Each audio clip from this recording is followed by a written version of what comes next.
Really fascinating episode from the Smart English series. It's called My Accent is Ugly, and it's hosted by Demian Karol.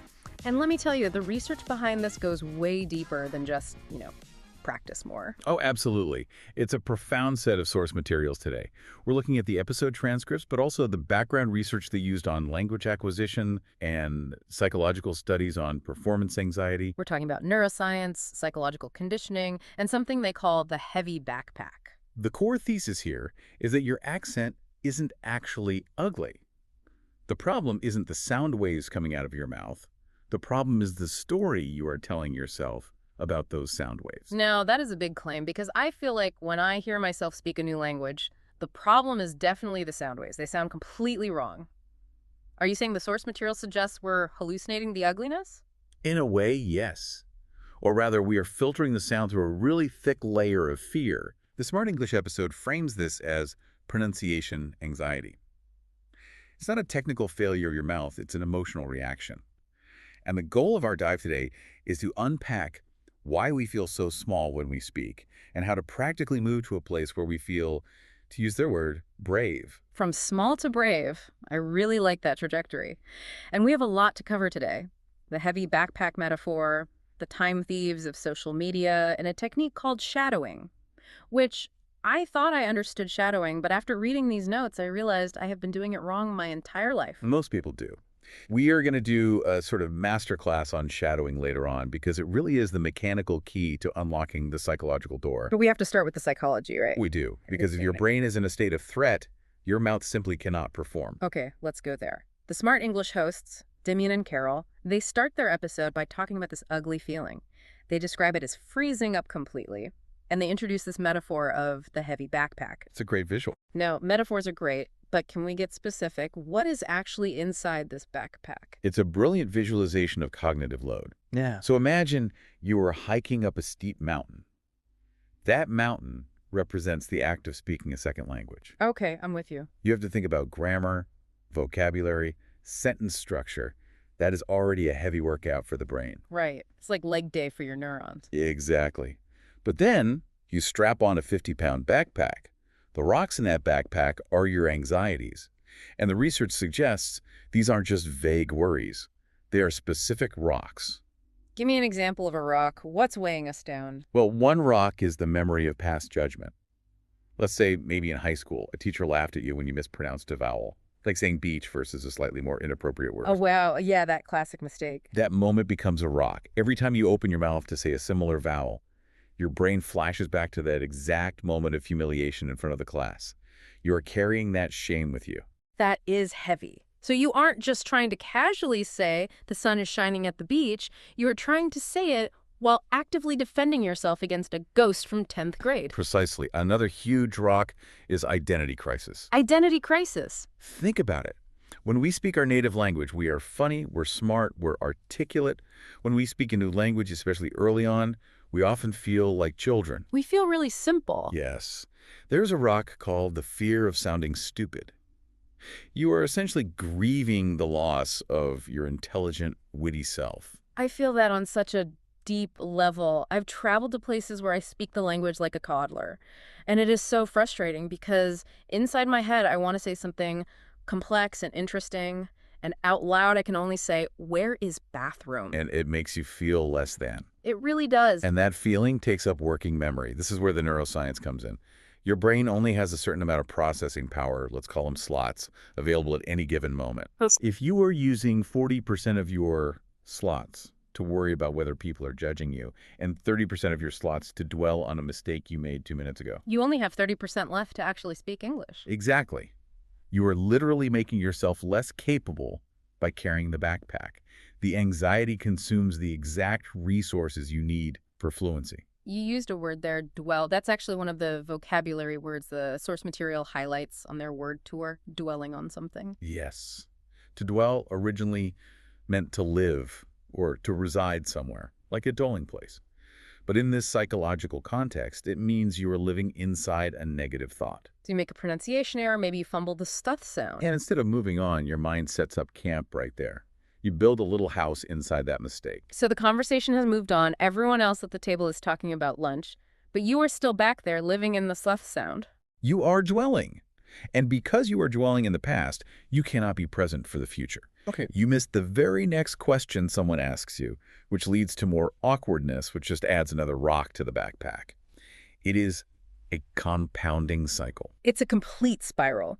And the source material mentions this spiraling effect. But they also bring up another huge source of anxiety, something that I think is very unique to our modern time. They call it the grass is greener syndrome, but amplified by technology. Ah, yes. The interaction between human insecurity and the social media algorithm. They call them time thieves. But reading the materials, it seems way more malicious than just stealing your time. It feels like it's stealing your confidence. The background research touches on this heavily. Yeah. We all have a natural tendency to compare ourselves to others, right? Yeah. The grass is always greener on the other side. Sure. But in the past, you only compared yourself to your neighbor or your classmate. Right. You compared yourself to Dave in Spanish class, and Dave wasn't that great at Spanish either, so you felt pretty okay about yourself. Exactly. But now, you open Instagram or TikTok, you are scrolling at 11 at night. You're tired. Your mental defenses are down. And you see a 15-second clip of someone who claims to have learned English in 3 months. Oh, I know these videos. And they sound like a BBC news anchor. Right. And they're perfectly lit, they have perfect skin, and they are probably cooking a flawless souffle while doing it. The souffle polyglot. We really do hate him. We do, but why do we let that bother us so much? Here is what happens psychologically. You are comparing your behind-the-scenes footage with their highlight reel. You know all your own struggles, your stuttering, your ugly voice notes, but you only see their polished, edited, 15-second perfection. And the brain doesn't distinguish between reality and a highly edited video, does it? It just sees, well, they are better than me. Correct. It triggers a social comparison threat response. You feel completely inadequate. The source calls this a time thief, not just because you wasted 20 minutes scrolling, but because you lost the motivation to practice for the next 24 hours. It actually stole your future effort. That is so dangerous. It's not just lost time, it's lost momentum. And it feeds the inner critic. That little voice that says, why even bother? You'll never sound like that. So we've got the backpack full of past trauma and identity crisis. We've got the time thieves hitting us with impossible highlight reels. The sources then pivot to why we actually let this happen to ourselves. They talk about something called the perfection trap. This is a critical concept from the research. They use the framework of play versus punishment. I found this really interesting because I usually associate learning with work, not play. Think about a baby learning their first language. When a baby babbles and says baba instead of bottle, what do? We clap. We're like, oh my gosh, she's a genius. Call the newspapers. Exactly. We celebrate the approximation. The baby feels totally safe to experiment. It is pure play. The baby is not worried about verb conjugation. But as we age, specifically in academic settings, language learning shifts from play to performance. It becomes a test. Red pen marks all over the paper. Exactly. Every mistake is penalized. So we are conditioned over years to believe that a mistake equals a punishment. When we try to speak English as adults, we aren't playing anymore. We are walking through a minefield. Just terrified of stepping on the wrong word. We are terrified of the explosion that happens when we get it wrong. Which explains why we freeze up. I mean, who wants to run through a minefield? Nobody. So we stand perfectly still. We stay silent. The source argues we have to psychologically revert to play. We have to stop treating a casual conversation like a final exam. That's easier said than done, though. Just have fun with it sound like really cheap advice when you are actually terrified. It is cheap advice if you don't have a system. You can't just decide to not be afraid. You need a structure that allows you to feel safe. And this brings us to the concept of circles of control. Okay, the notes mention this. It sounds a bit like Stoic philosophy to me. What do circles have to do with my English accent? It is pure stoicism, just applied to linguistics. Imagine two circles. The inner circle is what you control. The outer circle is what you don't control. Okay, got it. Most learners spend 90% of their mental energy in the outer circle. They worry about things like, what does that native speaker think of me? Did I sound stupid just then? Will I ever be fully fluent? Can you control any of those things right now? No, I definitely can't control someone else's opinion. And I can't control the future. But that's exactly where the anxiety lives. The smart English approach is to ruthlessly cut out that outer circle. You focus entirely on the inner circle. What can you actually control? I can control if I open my mouth. Yes, you can control your breath. You can control the volume of your voice. You can control if you practice for 5 minutes this morning. You can even control your attitude, whether you smile or frown while speaking. It's basically shrinking the world down to the mechanics. When you focus on the mechanics, the inputs, the anxiety about the outcome starts to dissipate. You are simply too busy doing to be worrying. That leads us perfectly into the practical solutions. Because the source material doesn't just leave us with philosophy, it gives us very specific tools. And the biggest one, the one that they spend the most time on, is shadowing. Yes. Shadowing. Now, I have to be honest with you. When I read shadowing in the outline, I thought, okay, repeating after the tape. I did that in the high school language lab. It didn't work for me then. But the expert analysis here suggests I was doing it completely wrong. Almost everyone does it wrong at first. There's a massive difference between repetition and shadowing. Break that down for us. What is the actual difference? Repetition is reading. You hear a sentence, you pause, you engage your brain's reading center, and you say the words. The cat is on the table. You are using your internal voice, the voice you think with. Okay. And shadowing? Shadowing is closer to mocking. It's acting. You are bypassing that internal reading voice and connecting your ears directly to your mouth. You aren't focusing on the words, you're focusing on the music. The music, you mean like the pitch? The pitch, the rhythm, the emotion, the pauses. The source material calls this prosody. Can we try a simulation of this? Let's take one of the sentences from the Smart English transcript. I am proud of my progress. Okay, great. If you were doing traditional repetition, you would just say it. Go ahead. I am proud of my progress. Okay, that was fine. But it sounded like you. It was flat. It was informational. Now imagine the speaker on the tape is Demian. He's highly energetic. He's charming. He might say it like, I am proud of my progress. You hear the dip, the breathiness on proud. Yeah, he's putting a lot of emotion into that word. Shadowing means you mimic that emotion, exactly. You become an impressionist. You try to literally be Demian in that moment. So I have to sound a little bit ridiculous. Yes, that is the entire key. If you don't feel a little silly, you aren't shadowing correctly. You have to break the shell of your own identity and step into the speaker's identity. It's like putting on a mask. That's fascinating, because when you put on a mask, you instantly feel safer. Exactly. This connects right back to the heavy backpack. When you are acting, it's not you speaking, so you can't be judged. Yeah. It lowers the stakes completely. It tricks the brain back into play mode. And neurologically, what is this actually doing? It activates the phonological loop. Mm. It forces your mouth muscles to move in ways they aren't used to moving. It's gym work for the tongue. You are building muscle memory so that when you do have to speak for real, your mouth already knows the choreography. I love the idea that you have to mock the speaker. It reminds me of how kids make fun of their parents. Oh, clean your room. They nail the accent perfectly because they are just mocking. Precisely. We lose that mimicry instinct as adults because we are too proud to sound silly. Shadowing demands that you drop the pride. Okay, so step 1 is shadowing, the technical fix. Step 2 addresses the time thieves and the scheduling issue we talked about earlier. The source calls this pocket time. Pocket time. This might be my favorite productivity concept from the whole stack.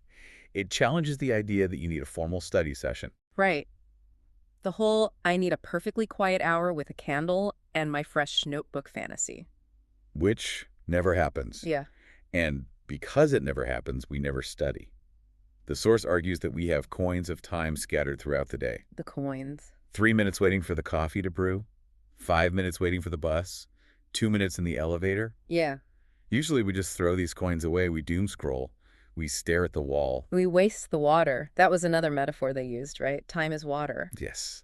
If you pour the water on the floor, you can't drink it later. Pocket time is about catching those drops. But is 3 minutes actually enough to learn anything? It feels so fragmented to me. Here is the counterintuitive science on that. It is actually better than a long section. It's called the spacing effect. A spacing effect. Your brain learns by retrieval.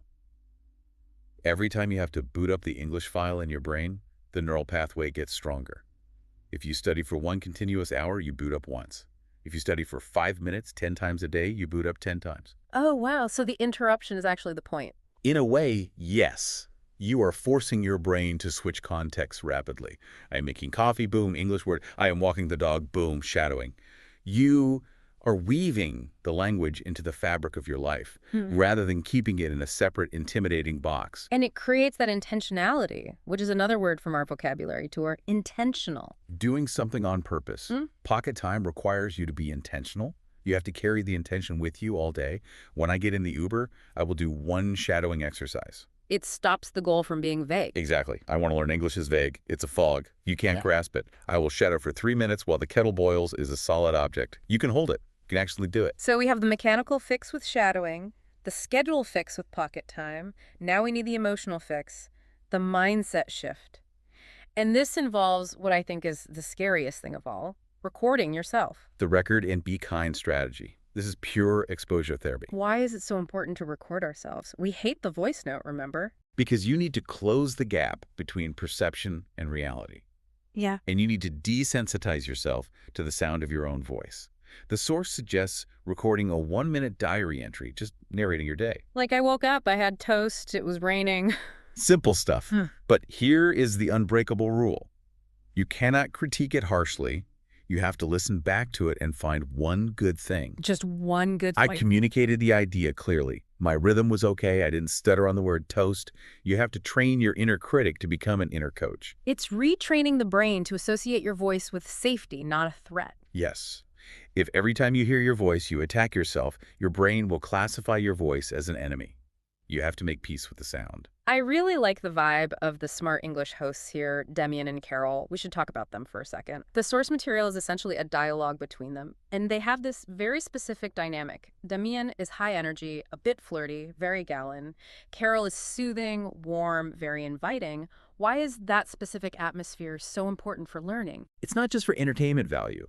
It's actually for cortisol regulation. Cortisol regulate. Cortisol is the stress hormone. When you are stressed, when you feel judged, cortisol floods the brain. It physically inhibits the hippocampus, which is where memory lives. So if you are scared, you physically cannot remember the vocabulary word. Exactly. The fight or flight response shuts down the language centers.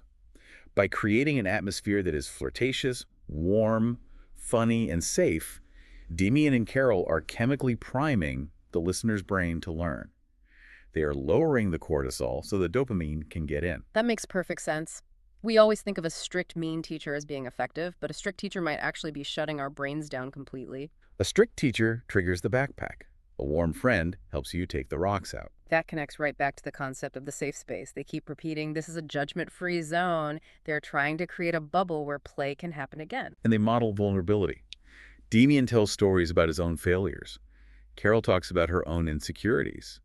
When the teacher admits they aren't perfect, the student finally stops trying to be perfect. Which brings us full circle to the perfection trap. It's all connected. The Smart English method is a holistic ecosystem. You can't separate the pronunciation from the emotion or the emotion from the environment. I want to circle back to the word tour they do in the episode. We talked about dwell and intentional. There were two others that stood out in the source material, vague and bounce back. Bounce back is the resilience metric. The source uses the image of a ball hitting the ground. The mistake is the impact. The question isn't, did you hit the ground? The question is, how fast did you rise? I love that, because in language learning, you will hit the ground 50 times a day. You absolutely will. You will use the wrong tense. You will mispronounce a vowel in a meeting. If you dwell, if you stay on the ground, the conversation dies. If you bounce back, you laugh, correct yourself, keep moving, the conversation lives. It's a life skill, really, beyond just English. It is. Resilience is fundamentally more important than accuracy. And vague. We touched on this with setting goals. Yes. Vague goals are the enemy of progress because they don't provide a feedback loop. You never get the dopamine hit of, I did it, because you can never finish learning English. But you can finish a 3-minute shadowing session. So vague keeps you hungry and frustrated, but intentional actually feeds you. Perfectly put. Let's talk about the specific shadowing session outlined at the end of their episode. They provide 4 sentences as affirmations, and I think the choice of these specific sentences is really strategic. They are. They are designed to reprogram the subconscious while you train the mouth. It's a dual purpose. Sentence 1 is, my voice is strong and clear. Notice it doesn't say my voice is perfect. It says strong and clear. It focuses on projection and clarity, not on accent reduction. Sentence 2 is, I focus on connection, not perfection. That is the mantra of the whole episode. If you are shadowing this, you are literally repeating the solution to your anxiety over and over out loud. You are basically brainwashing yourself with positivity. Sentence 3, I am proud of my progress. That one is the hardest rock to move. The grass is greener rock. Saying I am proud forces you to look at your own grass and appreciate the work you've actually done. And sentence 4, one small step is enough. That is the permission slip. Yeah. It tells the perfectionist, you can stop now. You did good. It prevents the burnout. It's brilliant how they layer the psychological affirmation inside the mechanical exercise. You think you're just practicing pronunciation, but you're actually doing therapy. It's stealth therapy. Stealth therapy, I like that. So we've covered a huge amount of ground here today. If we look at the listener of this deep dive, someone who maybe has that folder of English podcasts but hasn't really engaged with them, or someone who is just terrified of their next Zoom call, what is the big takeaway? The big takeaway is that your accent is not a wall, it's a bridge. The source material emphasizes that we need to stop trying to sound native and start trying to sound brave. Bravery is magnetic. When you hear someone struggling with a language, but pushing through with a smile, do you think, oh, that's ugly? No. You think, wow, good for them. You lean in. You actually want to help them. That's such a good point. Vulnerability actually invites connection. Exactly. When you drop the backpack, when you stop trying to be the flawless souffle polyglot, you become human again. And people connect with humans, not robots. So practically speaking, what should our listener do the moment this episode ends? Don't wait for a study hour. Don't set a vague goal. Find a coin of time, just 3 minutes. Take one of the concepts, maybe shadowing, maybe just recording a voice note saying, I am listening to a podcast. And just do it. And be kind when you listen back. Be your own coach, not your own bully. The sources mention a call to action at the end of their episode, asking people to comment one small step. I think we should adopt that for our listeners, too. I agree entirely. Identify the one small step. Is it downloading an episode? Is it shadowing one sentence while the coffee brews? Name it. Make it real. There is a final thought I want to leave you with, something that really struck me while reading the transcripts. We spend so much time trying to fix our voices. But your voice, with its accent, its corpse, its history, is the only one you have. It carries your story. Trying to erase your accent is almost like trying to erase your history. That's profound. Your accent is the map of where you have been. Exactly. So maybe the goal isn't to sound like a generic American news anchor. Maybe the goal is to sound like you, just clearly. To sound like you without the fear. Without the fear, without the heavy backpack. Amen to that. Thank you for diving deep with us today. I hope your backpack feels a little lighter. Keep the coins, drop the rocks. See you next time.